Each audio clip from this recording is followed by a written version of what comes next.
ਨਾਭਾ ਵਿਖੇ ਪਹੁੰਚੇ ਪੰਜਾਬ ਦੇ ਸਾਬਕਾ ਕੈਬਨਿਟ ਮੰਤਰੀ ਅਤੇ ਸੀਨੀਅਰ ਅਕਾਲੀ ਆਗੂ ਬਿਕਰਮਜੀਤ ਸਿੰਘ ਮਜੀਠੀਆ।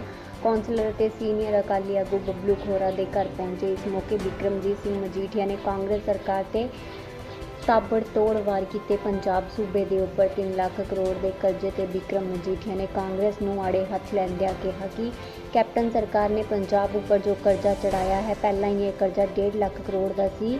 ਇਹਨਾਂ ਨੇ ਜੋ ਚੋਣ ਮੈਨੀਫੈਸਟੋ ਵਿੱਚ ਵਾਅਦਾ ਕੀਤਾ ਸੀ ਉਹ ਇਸੇ ਤਰ੍ਹਾਂ ਹੀ ਖਰੇ ਨਹੀਂ ਉਤਰੇ ਅਤੇ ਕਾਂਗਰਸ ਸਰਕਾਰ ਬਿਲਕੁਲ ਫੇਲ ਹੋ ਚੁੱਕੀ ਹੈ। ਆਓ ਤੁਹਾਨੂੰ ਦਿਖਾਉਂਦੇ ਹਾਂ ਸਾਡੇ ਪੱਤਰਕਾਰ ਸੁਖਚੈਨ ਸਿੰਘ ਦੀ ਰਿਪੋਰਟ।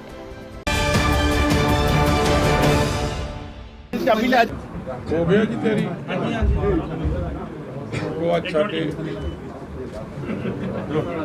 ਜਿਨ੍ਹਾਂ ਕਾਉਂਸਲਰ ਸਾਹਿਬਾਨਾਂ ਨੇ, ਚਾਹੇ ਉਹ ਬਬਲੂ ਜੀ ਨੇ, ਚਾਹੇ ਗੋਲੂ ਜੀ ਨੇ, ਚਾਹੇ ਹੋਰ ਨੇ, ਇਹਨਾਂ ਨੇ ਹੁਕਮਰਾਨ ਕਾਂਗਰਸ ਦੇ ਖਿਲਾਫ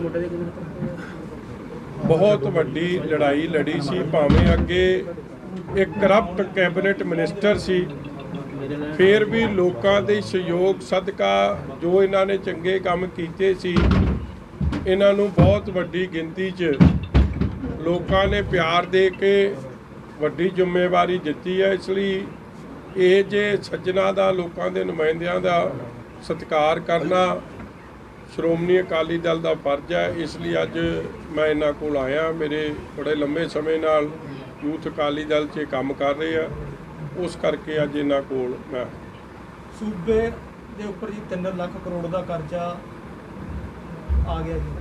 ਇੱਕ ਪਾਸੇ ਕੈਪਟਨ ਕਹਿ ਰਹੇ ਨੇ 93% ਅਸੀਂ ਕੰਮ ਕਰਤਾ, ਨੌਕਰੀਆਂ ਦੇਤੀਆਂ, ਜਿਹੜੇ ਹੈਗੇ ਨੌਜਵਾਨ ਲਗਾਤਾਰ ਨਸ਼ੇ ਦੇ ਕਾਰਨ ਮਰ ਰਹੇ ਨੇ। ਕੀ ਕਹਿਣਾ ਚਾਹੁੰਦੇ? ਦੇਖੋ, ਕਾਂਗਰਸ ਸਰਕਾਰ ਦੀ ਮਾੜੀ ਕਾਰਗੁਜ਼ਾਰੀ ਇਸ ਗੱਲ ਤੋਂ ਸਾਬਤ ਹੋਈ ਹੈ। ਔਰ ਇਹ ਗੱਲ ਮੈਂ ਪਿਛਲੇ ਤੋਂ ਪਿਛਲੇ ਬਜਟ ਭਾਸ਼ਣ ਦੇ ਦੌਰਾਨ ਮੈਂ ਗੱਲ ਕੀਤੀ ਸੀ। ਮੈਂ ਕਿਹਾ ਸਾਡੇ ਤੇ ਇਲਜ਼ਾਮ ਲਾਉਂਦੇ ਸੀ ਕਿ 10 ਸਾਲਾਂ 'ਚ ਇਹਨਾਂ ਨੇ ਲੱਖ ਕਰੋੜ ਦਾ ਕਰਜ਼ਾ ਚੜਾਤਾ, ਮਗਰ ਜਿੰਨਾ ਡਿਵੈਲਪਮੈਂਟ ਦਾ ਕੰਮ, ਸੜਕਾਂ ਦਾ ਕੰਮ, ਹਵਾਈ ਅੱਡਿਆਂ ਦਾ ਕੰਮ, ਸੋਸ਼ਲ ਵੈਲਫੇਅਰ ਸਕੀਮਾਂ ਦਾ ਕੰਮ, ਬਿਜਲੀ ਬੱਤੀ 5 ਰੁਪਏ ਯੂਨਿਟ ਨੂੰ ਮਿਲਦੀ ਸੀ, ਨਵੇਂ ਕਨੈਕਸ਼ਨ, ਮਤਲਬ ਜਿੰਨਾ ਇਨਫਰਾਸਟ੍ਰਕਚਰ ਤੇ ਕੰਮ ਹੋਇਆ, ਚਾਹੇ ਉਹ ਵਿਰਾਸਤੇ ਮਾਰਗ ਬਣਿਆ ਹੋਵੇ, ਕੀ ਕੁਝ ਨਹੀਂ ਬਣਿਆ, 10 ਸਾਲਾਂ 'ਚ ਸਾਡੇ ਸਰਕਾਰ ਦੇ ਸਮੇਂ 1 ਲੱਖ ਕਰੋੜ ਚੜਿਆ ਸੀ। ਇਹਨਾਂ ਦਾ ਕੰਮ ਕੋਈ ਨਹੀਂ ਕੀਤਾ 5 ਸਾਲਾਂ 'ਚ, ਤੇ ਕਰਜ਼ਾ 1.5 ਲੱਖ ਕਰੋੜ ਵਧਾਤਾ। ਔਰ ਇਹ ਗੱਲ ਖਜ਼ਾਨਾ ਮੰਤਰੀ ਸਾਹਿਬ ਨੂੰ ਮੈਂ ਗੱਲ ਕਹੀ ਸੀ ਕਿ ਤੁਸੀਂ ਕੰਮ ਕੋਈ ਨਹੀਂ ਕੀਤਾ। ਵਾਅਦਾ ਆਪਦਾ ਜਿਹੜਾ, ਦੇਖੋ ਵਾਅਦਾ ਵੀ ਇੱਕ ਹੁੰਦਾ ਹੈ ਕਿ ਤੁਸੀਂ ਚੋਣ ਮੈਨੀਫੈਸਟੋ 'ਚ ਕਰ ਦਿਓ। ਇਹਨਾਂ ਨੇ ਤਰੀਕਾ ਵੀ ਨਵਾਂ ਅਪਣਾਇਆ ਪੀਕੇ ਦੇ ਕਹੇ 'ਤੇ। ਲੋਕਾਂ ਨੂੰ ਲੁਭਾਉਣ ਵਾਸਤੇ ਪਹਿਲਾਂ ਗੁਰੂ ਦਾ ਓਟ ਆਸਰਾ ਲਿਆ, ਗੁਟਕਾ ਸਾਹਿਬ ਦਾ, ਫਿਰ ਸਾਹਿਬੇ ਕਮਾਲ ਸਰਬੰਸ ਦਾਨੀ ਗੁਰੂ ਗੋਬਿੰਦ ਸਿੰਘ ਜੀ ਮਹਾਰਾਜ ਦੀ ਪਵਿੱਤਰ ਧਰਤੀ ਸਾਬੋ ਕੀ ਤਲਵੰਡੀ ਉਹ ਚੁਣੀ। ਔਰ ਉੱਥੇ ਜਿੱਥੇ ਵਾਅਦੇ ਕੀਤੇ ਨਾਲ ਹੀ ਇੱਕ ਨਵਾਂ ਸ਼ੋਸ਼ਾ ਛੱਡਤਾ, ਜਿਹੜੇ ਫਾਰਮ ਭਰਾਏ, ਫਾਰਮ ਭਰਾ ਕੇ ਨੌਕਰੀਆਂ ਦੇ ਘਰ ਘਰ ਨੌਕਰੀ ਦੇ, ਕਰਜ਼ਾ ਮਾਫੀ ਦੇ, ਮੋਬਾਈਲ ਦੇ, ਪਤਾ ਨਹੀਂ ਕਿਹੜੇ ਕਿਹੜੇ ਵਾਅਦੇ ਕਰਤੇ। ਵਾਅਦਾ ਇੱਕ ਨਹੀਂ ਪੂਰਾ, ਕਰਜ਼ਾ 3 ਲੱਖ ਕਰੋੜ। ਇਹ ਮਾੜੀ ਕਾਰਗੁਜ਼ਾਰੀ ਹੈ। ਔਰ ਉਸ ਵੇਲੇ ਵੀ ਅਸੀਂ ਕਹਿੰਦੇ ਸੀ, ਤੁਹਾਨੂੰ ਸ਼ਾਇਦ ਇਸ ਗੱਲ ਦਾ ਇਲਮ ਨਹੀਂ ਹੋਣਾ, ਟੋਟਲ ਨੌਕਰੀ ਪੰਜਾਬ ਸਰਕਾਰ 'ਚ ਕਿੰਨੀ ਆ? 3.25 ਲੱਖ ਜਾਂ 3.5 ਲੱਖ ਹੈ। ਤੇ ਜੇ ਘਰ ਘਰ ਨੌਕਰੀ ਦੇਣੀ ਆ, ਪੰਜਾਬ ਦੀ 3 ਕਰੋੜ ਆਬਾਦੀ ਹੈ, ਕੋਈ 55 ਤੋਂ 60 ਲੱਖ ਘਰ ਨੇ। ਜਦੋਂ 1947 ਤੋਂ 2017 ਤੱਕ 3.5 ਲੱਖ EMPLOYE ਹੋਏ ਆ ਸਰਕਾਰ ਦੇ, ਤੁਸੀਂ ਇਹ ਜਿਹਾ ਕਿਹੜਾ ਚਮਤਕਾਰ ਕਰ ਦੇਣਾ ਸੀਗਾ ਕਿ ਤੁਸੀਂ 60 ਲੱਖ ਨੂੰ ਨੌਕਰੀ ਦੇ ਦੇਣੀ ਸੀ? ਝੂਠੇ ਵਾਅਦੇ ਕੀਤੇ ਗਏ ਔਰ ਉਹਦਾ ਰਿਜ਼ਲਟ ਅੱਜ ਤੁਹਾਡੇ ਸਾਹਮਣੇ ਆ ਰਿਹਾ ਕਿ ਲੋਕ ਕਾਂਗਰਸ ਦੇ ਮੰਤਰੀਆਂ ਦਾ, ਮੁੱਖ ਮੰਤਰੀ ਦਾ ਹਰ ਜਗ੍ਹਾ ਹੀ ਵਿਰੋਧ ਹੋ ਰਿਹਾ। ਚਾਹੇ ਉਹ ਮੁਲਾਜ਼ਮ ਕਰ ਰਹੇ ਆ, ਚਾਹੇ ਉਹ ਕਿਸਾਨ ਕਰ ਰਹੇ ਆ, ਚਾਹੇ ਉਹ ਨੌਜਵਾਨ ਕਰ ਰਹੇ ਆ, ਚਾਹੇ ਵਧੇ ਬਿਜਲੀ ਦੇ ਰੇਟ ਆ, ਭਾਵੇਂ ਸੋਸ਼ਲ ਵੈਲਫੇਅਰ ਸਕੀਮ ਹੈ, ਜਾਂ ਸਭ ਤੋਂ ਵੱਡਾ ਘੁਟਾਲਾ ਵੇਖੋ, ਨੌਜਵਾਨ ਪੀੜ੍ਹੀ ਇੱਕ ਸਰਮਾਇਆ ਕਿਸੇ ਕੌਮ ਦਾ। ਔਰ ਐਸਸੀ ਭਾਈਚਾਰਾ, ਦਲਿਤ ਭਾਈਚਾਰਾ, ਜਿਹਦੇ ਲਈ ਸਕਾਲਰਸ਼ਿਪ ਸਕੀਮ ਸ਼ੁਰੂ ਕੀਤੀ ਸੀ ਕਿ ਇਹ ਬੱਚੇ ਪੜ੍ਹ ਲਿਖ ਜਾਣ, ਦੇਸ਼ ਦੀ ਡਿਵੈਲਪਮੈਂਟ 'ਚ, ਪੰਜਾਬ ਦੀ ਡਿਵੈਲਪਮੈਂਟ 'ਚ ਵੱਡਾ ਯੋਗਦਾਨ ਪਾਉਣ, 8 ਲੱਖ ਬੱਚਿਆਂ ਦਾ ਭਵਿੱਖ ਮਾਰਿਆ। ਐਸਸੀ ਬੱਚਿਆਂ ਦੀ ਐਨਰੋਲਮੈਂਟ ਕਾਲਜਿਸ 'ਚ ਖਤਮ ਹੋ ਰਹੀ ਹੈ ਔਰ ਉਹਦਾ ਇੱਕੋ ਹੀ ਇੱਕ ਕਾਰਨ ਹੈ, ਜੋ ਵੱਡੇ ਪੱਧਰ ਤੇ ਕਰਪਸ਼ਨ ਧਰਮਸੋਤ ਨੇ ਕੀਤੀ ਹੈ ਔਰ ਜੋ ਮੰਗ ਅਸੀਂ ਲੰਮੇ ਸਮੇਂ ਤੋਂ ਕਰਦੇ ਆ ਰਹੇ ਸੀ। ਸਾਡੇ ਮੈਂਬਰ ਪਾਰਲੀਮੈਂਟਾਂ ਨੇ ਫਿਰ ਦਿੱਲੀ ਚਿੱਠੀ ਲਿਖੀ ਕਿ ਪੰਜਾਬ ਸਰਕਾਰ ਦੀ ਮਨਸ਼ਾ ਸਾਫ਼ ਨਹੀਂ, ਭਾਵੇਂ ਕਿਰਪਾ ਸ਼ੰਕਰ ਸਰੋਜ ਇੱਕ ਚੀਫ ਸੈਕਟਰੀ ਲੈਵਲ ਦੇ ਅਫਸਰ ਸੀ, ਸਰਕਾਰ ਨਹੀਂ ਲਾਇਆ ਸੀ, ਉਹਨਾਂ ਨੇ ਪਰਦਾ ਫਾਸ਼ ਕੀਤਾ ਕਿ ਮੈਂ ਇਹ ਪਾਪ ਹੁੰਦਾ ਵੇਖ ਨਹੀਂ ਸਕਦਾ ਕਿ ਜਿਹੜੇ ਗੋਸਟ ਕਾਲਜਿਸ ਨੂੰ ਪੈਸੇ ਚਲੇ ਗਏ, ਜਿਨ੍ਹਾਂ ਨੂੰ ਸੀਗਾ ਫਾਈਨੈਂਸ ਡਿਪਾਰਟਮੈਂਟ ਨੇ ਕਿਹਾ ਸੀ ਪੈਸੇ ਜਾਣੇ ਨਹੀਂ ਚਾਹੀਦੇ, ਉਹਨਾਂ ਨੂੰ 16 ਕਰੋੜ ਉੱਤੋਂ ਦੀ ਦੇਤਾ, ਜਿਨ੍ਹਾਂ ਤੋਂ ਰਿਕਵਰੀ ਕਰਾਉਣੀ ਸੀ ਉਹਨਾਂ ਨੂੰ ਪੈਸੇ ਦੇਤੇ। ਔਰ ਇਹ ਸਿਰਫ ਹੋਇਆ ਇੱਕ ਡਿਪਟੀ ਡਾਇਰੈਕਟਰ ਗਿੱਲ ਜਿਹਨੂੰ ਇਹ ਪਾਵਰਾਂ ਦਿੱਤੀਆਂ ਗਈਆਂ ਚੀਫ ਸੈਕਟਰੀ ਲੈਵਲ ਤੋਂ, ਸੈਕਟਰੀ ਲੈਵਲ ਤੋਂ ਖੋ ਕੇ, ਸਿਰਫ ਇਸ ਲਈ ਕਿ ਕਰਪਸ਼ਨ ਹੋਵੇ। ਹਜ਼ਾਰਾਂ ਕਰੋੜ ਰੁਪਈਆ, ਕੋਈ 2,500 ਕਰੋੜ ਅੱਜ ਵੀ 2017 ਤੋਂ ਲੈ ਕੇ ਹੁਣ ਤੱਕ ਦਾ ਐਸਸੀ ਸਕਾਲਰਸ਼ਿਪ ਦਾ ਗਿਆ ਨਹੀਂ ਹੈ। ਬੱਚਿਆਂ ਨੂੰ ਐਡਮਿਸ਼ਨ ਨਹੀਂ ਮਿਲ ਰਹੀ, ਡਿਗਰੀ ਨਹੀਂ ਮਿਲ ਰਹੀ, ਸਰਟੀਫਿਕੇਟ ਨਹੀਂ ਮਿਲ ਰਹੇ ਪਾਸਿੰਗ ਆਊਟ, ਔਰ ਇਸ ਗੱਲ ਤੇ ਪਰਦਾ ਪਾਇਆ ਜਾ ਰਿਹਾ ਸੀ। ਮਗਰ ਅੱਜ CBI ਦੀ ਇਨਕੁਆਇਰੀ ਸ਼ੁਰੂ ਹੋਈ ਆ। ਉਹ ਦਿਨ ਦੂਰ ਨਹੀਂ ਜਿਸ ਦਿਨ ਇਹ ਸਾਰੇ ਜਿਨ੍ਹਾਂ ਨੇ ਏਡੇ ਵੱਡੇ ਪੱਧਰ ਤੇ ਕਰਪਸ਼ਨ ਕੀਤੀ ਹੈ, ਚਾਹੇ ਉਹ ਮਿਨਿਸਟਰ ਧਰਮਸੋਤ ਹੈ, ਉਹ ਅੰਦਰ ਹੋਊਗਾ, ਕਿਉਂਕਿ ਇਹ ਤੋਂ ਵੱਡਾ ਮੈਂ ਸਮਝਦਾ ਪਾਪ ਕੋਈ ਨਹੀਂ ਕਿ ਲੋੜਵੰਦ ਪਰਿਵਾਰਾਂ ਦੇ ਖਿਲਾਫ ਇਸ ਤਰੀਕੇ ਦਾ ਧੋਖਾ ਧੜੀ ਸ਼ਾਇਦ ਪਹਿਲਾਂ ਕਿਸੇ ਸੂਬੇ 'ਚ ਨਹੀਂ ਵੇਖਣ ਨੂੰ ਮਿਲੀ। ਆਮ ਆਦਮੀ ਪਾਰਟੀ ਨੇ 300 ਯੂਨਿਟ ਫ੍ਰੀ ਦੇਣ ਦਾ ਵਾਅਦੇ ਤੱਕ, ਕੀ ਤੁਹਾਨੂੰ ਨਹੀਂ ਲੱਗਦਾ ਪੰਜਾਬ ਦੇ ਜਿਸ ਤਰ੍ਹਾਂ ਇੰਨਾ ਕਰਜ਼ਾ 300 ਯੂਨਿਟ ਦੇਣਾ ਅਸੰਭਵ ਚੀਜ਼ ਹੈ? ਕੀ ਅਕਾਲੀ ਦਲ ਇਸ ਨੂੰ ਸਸਤੀ ਬਿਜਲੀ ਲੈ ਕੇ ਆਏਗਾ ਕੰਪਨੀਆਂ ਨਾਲ? ਦੇਖੋ ਇਹ ਜਿਹੜੀ ਪਾਰਟੀ ਹੈ ਨਾ, ਇਹ ਆਮ ਪਾਰਟੀ ਦਾ ਐਵੇਂ ਨਾਂ ਹੀ ਹੈ, ਖਾਸ ਪਾਰਟੀ ਹੈ। ਇਹ ਇਹਨਾਂ ਦਾ ਕਿਸੇ ਗੱਲ ਦਾ ਭਰੋਸਾ 4.5 ਸਾਲ ਬਾਅਦ ਤਾਂ ਪਹਿਲਾਂ ਤਾਂ ਕੇਜਰੀਵਾਲ ਸਾਹਿਬ ਨੇ ਦਰਸ਼ਨ ਹੀ ਦੇ ਦਿੱਤੇ, ਉਹਨਾਂ ਦਾ ਬਹੁਤ ਬਹੁਤ ਧੰਨਵਾਦ। 4.5 ਸਾਲ ਤਾਂ ਉਹ ਲੱਭੇ ਨਹੀਂ।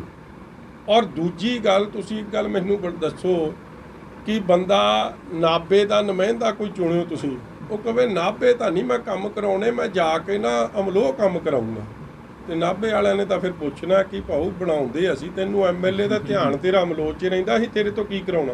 ਉਹੀ ਹਾਲ ਕੇਜਰੀਵਾਲ ਸਾਹਿਬ ਦਾ।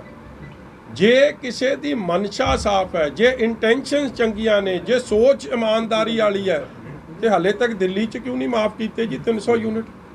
ਔਰ ਦਿੱਲੀ 'ਚ ਸ਼ਾਇਦ ਸਭ ਤੋਂ ਵੱਡਾ ਧੋਖਾ ਕੀਤਾ। ਔਰ ਪੰਜਾਬ ਦੀ ਜਿਹੜੀ ਬਾਦਲ ਸਾਹਿਬ ਨੇ ਸਕੀਮ ਸ਼ੁਰੂ ਕੀਤੀ, ਉਸ ਨੂੰ ਫੇਲ ਕਰਨ ਦਾ ਇੱਕ ਸਿਸਟਮ ਬਣਾ ਲਿਆ। ਦਿੱਲੀ 200 ਯੂਨਿਟ ਮਾਫ ਹੈ, 300 ਨਹੀਂ ਹੈ। ਇਸ ਤੋਂ ਹੀ ਪਤਾ ਲੱਗਦਾ ਕਿ ਜਿਹੜਾ ਬੰਦਾ ਆਪਣੇ ਲੋਕਾਂ ਨੂੰ, ਜਿਹੜੇ ਮੁੱਖ ਮੰਤਰੀ ਉਹਨਾਂ ਨੂੰ ਚੁਣਦੇ ਆ, ਉਹਨਾਂ ਪ੍ਰਤੀ ਤਾਂ ਬੇਈਮਾਨ ਹੈ, ਤੇ ਆਪਣੇ ਪ੍ਰਤੀ ਕਿੱਥੋਂ ਇਮਾਨਦਾਰ ਹੋ ਜਾਊਗਾ? ਇਹ ਇਕੱਲਾ ਇੱਕ ਵੋਟਾਂ ਦਾ ਬਰੀਡਿੰਗ ਗਰਾਊਂਡ ਉਹਨਾਂ ਨੇ ਬਣਾਇਆ ਕਿ ਹੁਣ ਜਿਵੇਂ ਬਰਸਾਤ 'ਚ ਡੱਡੂ ਨਿਕਲ ਆਉਂਦੇ ਨਾ, ਉਸ ਤਰ੍ਹਾਂ ਹੁਣ ਆਇਆ ਸੀਜ਼ਨ, ਝੂਠ ਛੱਟ ਬੋਲੋ ਤੇ ਪਾਰ ਜਾਓ। ਦਿੱਲੀ 201 ਯੂਨਿਟ ਹੋ ਜੇ ਤੇ 201 ਦਾ ਬਿੱਲ ਆਉਂਦਾ ਸਾਰੇ ਦਾ। ਔਰ ਸਭ ਤੋਂ ਮਹਿੰਗੀ ਬਿਜਲੀ ਅੱਜ ਦਿੱਲੀ 'ਚ ਹੈ, ਚਾਹੇ ਉਹ ਕਮਰਸ਼ੀਅਲ ਹੈ। ਦੇਖੋ ਸਭ ਤੋਂ ਵੱਧ ਉੱਥੇ ਦੁਕਾਨਾਂ ਨੇ, ਦੁਕਾਨਦਾਰ ਸਭ ਤੋਂ ਮਹਿੰਗੀ ਬਿਜਲੀ ਪੇ ਕਰ ਰਿਹਾ, ਚਾਹੇ ਉਹ ਇੰਡਸਟਰੀ ਹੈ। ਔਰ 1500 ਕੁੱਲ ਕਿਸਾਨ ਹੈ। ਇੱਕ ਸਬਸਿਡੀ ਤੁਸੀਂ ਕਿੰਨੀ ਦਿੰਦੇ ਹੋ ਸਾਲ 'ਚ, ਇਸ ਤੋਂ ਸਪਸ਼ਟ ਹੋ ਜਾਂਦਾ ਕਿ ਤੁਸੀਂ ਲੋਕਾਂ ਦੀ ਮਦਦ ਕਿੰਨੀ ਕਰ ਰਹੇ ਹੋ। ਸਾਲਾਨਾ ਸਬਸਿਡੀ ਜਿਹੜੀ ਦਿੱਲੀ ਸਰਕਾਰ ਆਪਣੇ ਲੋਕਾਂ ਨੂੰ ਦੇ ਰਹੀ ਹੈ ਉਹ 1000 ਕਰੋੜ ਹੈ। ਔਰ ਜੋ ਸਾਲਾਨਾ ਸਬਸਿਡੀ ਬਾਦਲ ਸਾਹਿਬ ਸ਼ੁਰੂ ਕਰ ਗਏ, ਚਾਹੇ ਉਹ ਮੋਟਰਾਂ ਦੇ ਬਿੱਲ ਮਾਫ ਸੀ, ਚਾਹੇ ਐਸਸੀ ਭਾਈਚਾਰੇ BC ਭਾਈਚਾਰੇ ਨੂੰ ਲੋੜਵੰਦ ਨੂੰ 200 ਯੂਨਿਟ ਮਾਫ ਕਰਨੇ, ਜਾਂ ਜੋ ਹੋਰ ਸੀ, ਉਹ 10,668 ਕਰੋੜ ਰੁਪਈਆ ਸਾਲਾਨਾ ਪੰਜਾਬ 'ਚ ਦਿੱਤੀ ਜਾ ਰਹੀ ਹੈ। ਇਸ ਲਈ ਜਿਹੜੇ ਕੇਜਰੀਵਾਲ ਸਾਹਿਬ ਨੇ, ਉਹਨਾਂ ਦੀ ਕਿਸੇ ਗੱਲ ਦਾ ਭਰੋਸਾ। ਪੰਜਾਬ ਆਉਂਦੇ ਸੀ ਤੇ ਕਹਿੰਦੇ ਸੀ SYL ਨਹੀਂ ਬਣਨੀ ਚਾਹੀਦੀ, ਹਰਿਆਣੇ ਜਾ ਕੇ ਕਹਿੰਦੇ ਸੀ ਨਹੀਂ ਬਣਨੀ ਚਾਹੀਦੀ, ਹਰਿਆਣੇ ਨੂੰ ਪਾਣੀ ਦਾ ਲੋੜ ਹੈ। ਦਿੱਲੀ ਜਾ ਕੇ ਸੁਪਰੀਮ ਕੋਰਟ 'ਚ ਹੀ ਐਫੀਡੇਵਿਟ ਦੇਤਾ ਕਿ ਦਿੱਲੀ ਨੂੰ ਪਾਣੀ ਦੀ ਬੜੀ ਲੋੜ ਹੈ, ਇਸ ਲਈ SYL ਬਣਨਾ ਚਾਹੀਦਾ। ਜਿਹਦਾ ਸਟੈਂਡ ਹਰ ਗੱਲ ਤੇ ਬਦਲੇ। ਦਿੱਲੀ 'ਚ ਜਾ ਕੇ ਪ੍ਰਦੂਸ਼ਣ ਦਾ ਕਾਰਨ, ਪੰਜਾਬ 'ਚ ਤਾਂ ਪ੍ਰਦੂਸ਼ਣ ਹੈ ਨਹੀਂ ਇੰਨੀ ਜਿੰਨੀ ਦਿੱਲੀ 'ਚ।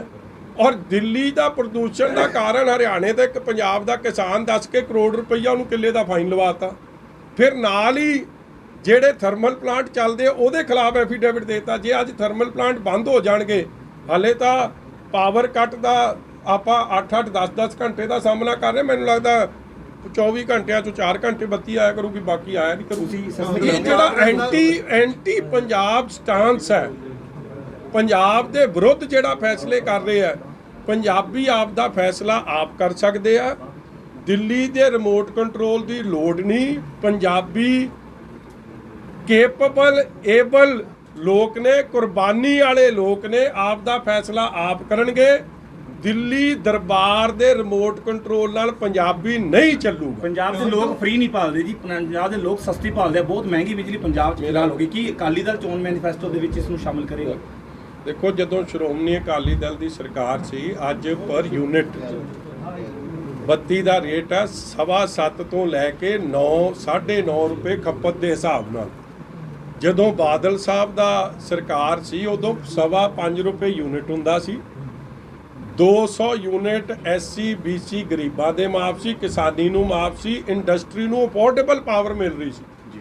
ਮਾੜੀ ਕਾਰਗੁਜ਼ਾਰੀ ਕਰਕੇ ਜੰਗਲ ਚੋਂ ਬਾਹਰ ਨਿਕਲਣਾ ਨਹੀਂ, ਲੋਕਾਂ ਵੱਲ ਧਿਆਨ ਦੇਣਾ ਨਹੀਂ, ਔਰ ਬੈਡ ਮੈਨੇਜਮੈਂਟ, ਬੈਡ ਕਾਰਗੁਜ਼ਾਰੀ ਕਰਕੇ ਅੱਜ ਇਹ ਹਾਲਾਤ ਬਣੇ ਆ ਕਿ ਜਿਹੜਾ ਪਾਵਰ ਸਰਪਲਸ ਸੂਬਾ ਸੀ, ਅੱਜ ਪਾਵਰ ਦੀ ਘਾਟ ਹੋ ਗਈ ਹੈ ਤੇ ਰੇਟ ਵੱਧ ਗਏ ਆ।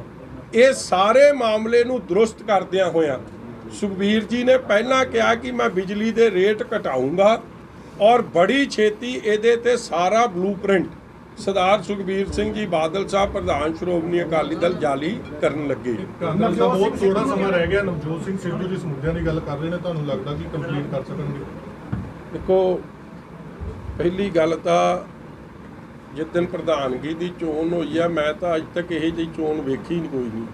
ਸ਼ਾਇਦ ਤੁਸੀਂ ਵੀ ਆਪ ਦੀ ਜ਼ਿੰਦਗੀ 'ਚ ਨਹੀਂ ਵੇਖਿਆ ਹੋਣਾ ਕਿ ਠੋਕਣ ਵਾਲੇ ਸਿੱਟਣ ਵਾਲਾ ਪ੍ਰਧਾਨ, ਥੁੱਕ ਚੱਟ ਪ੍ਰਧਾਨ ਹੀ ਕਈਆਂ ਨੇ ਉਹਦਾ ਨਾਂ ਰੱਖਤਾ। ਕਦੇ ਪ੍ਰਧਾਨ ਦੀ ਹਰਕਤਾਂ ਹੈ ਇਹ। ਦੇਖੋ, ਪ੍ਰਧਾਨ ਬੜੀ ਸਹਿਬੇ ਨਸੀਬ ਪੋਸਟ ਹੈ, ਬੜੀ ਜ਼ਿੰਮੇਵਾਰੀ ਵਾਲੀ ਪੋਸਟ ਹੈ, ਔਰ ਹੈਰਾਨਗੀ ਦੀ ਗੱਲ ਹੈ ਕਿ ਕਪਤਾਨ ਸਾਹਿਬ ਤਾਂ ਕਹਿ ਰਹੇ ਆ ਕਿ ਮੈਂ 95% ਪੈਦੇ ਪੂਰੇ ਕਰਤੇ, ਰਹੀ 5% ਗਏ, ਉਹ ਕਹਿੰਦੇ GST ਨਹੀਂ ਆਈ ਤਾਂ ਨਹੀਂ ਹੋਏ। ਇਹ ਕਹਿ ਰਿਹਾ ਹਲੇ ਵਾਅਦੇ ਪੂਰੇ ਕਰਨੇ ਆ। ਇਹ ਘਰ ਬਣ ਕੇ ਮਨ ਤਾਂ ਬਣਾ ਲੈਣ, ਹੋਣਾ ਕੀ ਆ। ਨਾਲੇ ਜਿਹੜਾ ਆਪ ਕਹਿੰਦਾ ਸੀ ਕਿ ਕਾਂਗਰਸ ਮੁੰਨੀ ਨਾਲੋਂ ਵੱਧ ਬਦਨਾਮ ਹੈ, ਹੁਣ ਇਹਦੇ ਚਰਨ ਪੈ ਗਏ ਤੇ ਕਿ ਉਹ ਚੰਗੀ ਹੋ ਗਈ ਹੈ। ਇਸ ਲਈ ਉਹ ਅਲੀ ਬਾਬਾ 40 ਚੋਰ, ਹੁਣ ਫਰਕ ਇੰਨਾ ਕਿ ਪਹਿਲਾਂ ਕਪਤਾਨ ਸਾਹਿਬ ਦੇ ਨਾਲ ਸੀ, ਹੁਣ ਇੱਧਰ ਹੋ ਗਏ। ਦੇਖੋ, ਜਿਹੜੀ ਗੱਲਾਂ ਅਸੀਂ ਕਰਦੇ ਸੀ, ਅੱਜ ਕੀ ਧਰਮਸੋਤ ਨੇ ਕਲੀਨ ਚਿੱਟ ਹੋ ਗਈ। ਫਿਰ ਅੱਜ ਉਹੀ ਸ਼ਰਾਬ ਮਾਫੀਆ ਜਿਹਦੇ ਖਿਲਾਫ 100 ਤੋਂ ਵੱਧ ਬੰਦੇ ਮਾਰਨ ਦਾ ਇਲਜ਼ਾਮ ਹੈ, ਮਦਨ ਲਾਲ ਜਲਾਲਪੁਰਾ, ਅੱਜ ਤਾਂ ਕਾਂਗਰਸੀ ਬੋਲ ਪਏ ਨਾ ਉਹਦੇ ਖਿਲਾਫ। ਅੱਜ ਉਹ ਜਾ ਕੇ ਉਹਦੇ ਘਰ ਜਾਵੇ ਤੇ ਕੀ ਸ਼ਰਾਬ ਮਾਫੀਆ ਨੂੰ ਸਰਪ੍ਰਸਤੀ ਦੇ ਰਹੇ। ਔਰ ਉਹੀ ਮਾਈਨਿੰਗ ਮਾਫੀਆ, ਅੱਜ ਸਾਰਾ ਇਹਨਾਂ ਦਾ ਪੰਜਾਬ ਪ੍ਰਦੇਸ਼ ਕਾਂਗਰਸ ਦਾ ਦਫ਼ਤਰ, ਪਹਿਲਾਂ ਤਾਂ AICC ਦੇ ਦਫ਼ਤਰ ਦਾ ਖਰਚਾ ਉਹਨਾਂ ਨੇ ਸਾਂਭਿਆ ਸੀ, ਹੁਣ ਇਸ ਨਵੇਂ ਪ੍ਰਧਾਨ ਦਾ ਖਰਚਾ ਵੀ ਠੋਕੋ ਤਾਲੀ ਠੁੱਕ ਚੱਟ ਪ੍ਰਧਾਨ ਨਵਜੋਤ ਦਾ ਖਰਚਾ ਸ਼ਰਾਬ ਮਾਫੀਆ ਤੇ ਮਾਈਨਿੰਗ ਮਾਫੀਆ ਨੇ ਚੱਲ ਰਿਹਾ। ਮਗਰ ਕਿਉਂਕਿ ਹੁਣ ਇਹਨੂੰ ਪੁੱਛੋ, ਰਾਹੁਲ ਗਾਂਧੀ ਪੱਪੂ ਆ ਕਿ ਪਾਪਾ, ਡਾਕਟਰ ਮਨਮੋਹਨ ਸਿੰਘ ਜੀ ਦੀ ਮੈਂ ਪਰਸਨਲੀ ਕਦਰ ਕਰਦਾ ਔਰ ਸਤਿਕਾਰਯੋਗ ਨੇ। ਕਿਸੇ ਸਰਦਾਰ ਨੂੰ ਇਹ ਕਹਿ ਦੇਣਾ ਕਿ ਇਹ ਸਰਦਾਰ ਨਹੀਂ, ਇਹ ਤਾਂ ਮੌਣੀ ਬਾਬਾ। ਹੁਣ ਮੈਂ ਉਹਨੂੰ ਪੁੱਛਣਾ ਚਾਹੁੰਦਾ, ਉਹਨੇ ਸਰਦਾਰ ਹੈ ਤੇ ਅਸਰਦਾਰ ਹੈ ਕਿ ਨਹੀਂ ਹੈ ਹੁਣ। ਇਸ ਲਈ ਜਿਹੜੇ ਲੋਕਾਂ ਦਾ ਕੋਈ ਕਿਰਦਾਰ ਹੀ ਮਤਲਬ ਉਹੋ ਜਿਹਾ ਹੋਵੇ ਧੁੰਦਲਾ, ਉਹੀ ਕੈਪਟਨ ਅਮਰਿੰਦਰ 17 'ਚ ਉਹਦੇ ਗੋਡੀ ਹੱਥ ਲਾਉਂਦਾ ਸੀ। ਇੱਕ ਇੰਟਰਵਿਊ ਆ, ਵੇਖਿਓ ਅੰਗਰੇਜ਼ੀ ਚੈਨਲ ਦੀ, ਕਿਸੇ ਚੈਨਲ ਵਾਲੇ ਨੇ ਤੁਹਾਡੇ ਨੇ ਪੁੱਛ ਲਿਆ ਸੀ 10 ਸੈਕਟਰ ਕੋਠੀ ਸੌਂ ਚੁੱਕ ਤੋਂ ਪਹਿਲਾਂ ਕਿ ਕੈਪਟਨ ਸਾਹਿਬ ਇਹ ਨਵਜੋਤ ਤੁਹਾਡੀ ਸਿਫਤ ਬੜੀ ਕਰਦਾ, ਤੇ ਕੈਪਟਨ ਸਾਹਿਬ ਨੇ ਕਿਹਾ ਜੀ ਸਿਫਤ ਸੁਣਨ ਦਾ ਕਿਹਨੂੰ ਸ਼ੌਂਕ ਨਹੀਂ, ਤੇ ਕਹਿੰਦਾ ਇਹਦੇ ਮੂੰਹੋਂ ਸੁਣ ਲੈਂਦਾ। ਇਹ ਅੱਗੇ ਕਹਿੰਦਾ father is a father, son is a son. Captain ਸਾਹਿਬ ਨੂੰ ਕਹਿੰਦਾ ਫਾਦਰ, ਹੁਣ ਕਹਿੰਦਾ ਉਦੋਂ ਤਾਂ ਗੋਡੀ ਹੱਥ ਨਹੀਂ ਲਾਏ, ਪਹਿਲਾਂ ਬੀਬੀ ਪੱਠਲ ਦੇ ਨਹੀਂ ਲਾਉਂਦਾ ਸੀ, ਹੁਣ ਬੀਬੀ ਦੇ ਲਾਤੇ ਤੇ ਕੈਪਟਨ ਦੇ ਨਹੀਂ ਲਾਏ। ਇਹ ਜੇ ਬੰਦਿਆਂ ਦਾ ਕੀ ਸਟੈਂਡ ਹੈ ਜੀ ਅਕਾਲੀ ਦਲ? ਔਰ ਇਹਨਾਂ ਨੂੰ ਇਹ ਪੁੱਛੋ ਕਿ ਜਿਹੜੇ ਤੁਸੀਂ ਮਾਫੀਆ ਦੀ ਗੱਲ ਕਰਦੇ ਸੀ, ਹੁਣ ਉਹ ਸਾਰੇ ਕਿਉਂਕਿ ਤੇਰੇ ਨਾਲ ਜੁੜ ਗਏ ਤੇ ਉਹਨਾਂ ਤੇ ਮਿਹਰ ਭਰੇ ਹੱਥ ਪੈ ਗਿਆ। ਇਸ ਲਈ ਭਰਾਵੋ, ਇਹਨਾਂ ਨੇ ਕੱਖ ਨਹੀਂ ਕਰਨਾ। ਇਹ ਫੇਲਡ ਲੀਡਰਸ਼ਿਪ ਹੈ, ਰਿਜੈਕਟਡ ਪਾਰਟੀ ਹੈ, ਉੱਠੀ ਗਿਣਤੀ ਕਾਂਗਰਸ ਦੀ ਸ਼ੁਰੂ ਹੋਈ। ਯੂਥ ਨੂੰ ਮੌਕਾ ਦੋਗੇ ਵਿਧਾਨ ਸਭਾ ਚੋਣਾਂ ਦੇ ਵਿੱਚ ਅਕਾਲੀ ਦਲ ਹਾਂਜੀ ਕਿਸ ਮੁੱਦੇ ਤੇ ਅਕਾਲੀ ਦਲ ਦੀ ਸਟ੍ਰੈਟਜੀ ਕੀ ਰਹੂਗੀ? ਹੁਣ ਭਰਾਵਾ ਐਡੇ ਕਮਰੇ 'ਚ ਤਾਂ ਕਿਹੜੀ ਸਟ੍ਰੈਟਜੀ ਦੱਸ ਦਿਆਂਗੇ। ਨਹੀਂ ਜਿਹੜੀ ਕਿਸ ਮੁੱਦੇ ਤੇ ਲੈ ਨਾਲੇ ਮੌਕਾ ਮਿਲੇਗਾ ਸਾਨੂੰ। ਨਾਲੇ ਤੁਹਾਨੂੰ ਥੋੜੀ ਦੱਸਾਂਗੇ ਜੀ, ਹਲੇ ਮੌਕੇ ਤੇ ਦੱਸਾਂਗੇ। ਲੋਕਾਂ ਦੇ ਭਲੇ ਦੀ ਸਟ੍ਰੈਟਜੀ ਆ।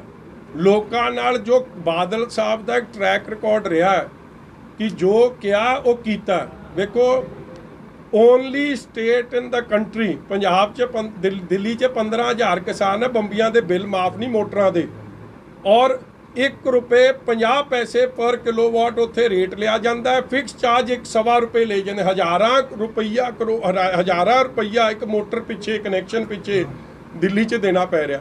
ਪੰਜਾਬ 'ਚ ਬਾਦਲ ਸਾਹਿਬ ਨੇ ਐਗਰੀਕਲਚਰ, ਐਗਰੇਰੀਅਨ ਇਕਨੋਮੀ ਹੋਣ ਦੇ ਨਾਤੇ, ਕਿਉਂਕਿ ਡੀਜ਼ਲ ਪੈਟਰੋਲ ਦੇ ਰੇਟ ਸੂਬੇ ਦੀ ਸਰਕਾਰ ਮੁਕਰਰ ਨਹੀਂ ਕਰਦੀ, ਅਸੀਂ ਵਾਅਦਾ ਕੀਤਾ ਉਹਨੂੰ ਪੂਰਾ ਕੀਤਾ। ਆਟਾ ਦਾਲ ਪੂਰਾ ਕੀਤਾ, ਜੋ ਜੋ ਵਾਅਦਾ ਕੀਤਾ ਉਹਨੂੰ ਪੂਰਾ ਕੀਤਾ। ਅੱਜ ਵੀ ਮੈਂ ਤੁਹਾਨੂੰ ਇਸੇ ਕਮਿਟਮੈਂਟ ਨਾਲ ਕਹਿ ਰਿਹਾ ਕਿ ਕਾਂਗਰਸੀ ਤਾਂ ਖੇਡਦੇ ਆ ਖੇਡਾਂ।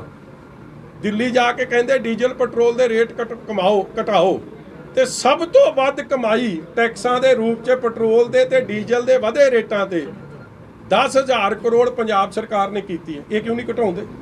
ਇਸ ਲਈ ਜਿਹੜੀ ਦੋਗਲੀ ਰਾਜਨੀਤੀ ਹੈ ਨਾ, ਡਬਲ ਸਪੀਕ, ਉਸ ਨੂੰ ਅਸੀਂ ਰਿਜੈਕਟ ਕਰਾਂਗੇ, ਪਰਦਾਫਾਸ਼ ਕਰਾਂਗੇ। ਕੱਲ ਅਕਾਲੀ ਦਲ ਦਾ ਵਫਦ ਰਾਸ਼ਟਰਪਤੀ ਨੂੰ ਮਿਲਿਆ ਕਿਸਾਨੀ ਮੁੱਦੇ ਨੂੰ ਬਿੱਲਾਂ ਨੂੰ ਲੈ ਕੇ, ਇਸ ਟੈਂਸ਼ਨ ਦੀ ਅੱਗੇ ਦੇਖੋ, ਮੈਨੂੰ ਇੱਕ ਗੱਲ ਦੀ ਤਾਂ ਸੰਤੁਸ਼ਟੀ ਹੈ ਕਿ ਸ਼੍ਰੋਮਣੀ ਅਕਾਲੀ ਦਲ ਨੇ ਬੜਾ ਡਿਸਾਈਸਿਵ ਫੈਸਲਾ ਕੀਤਾ।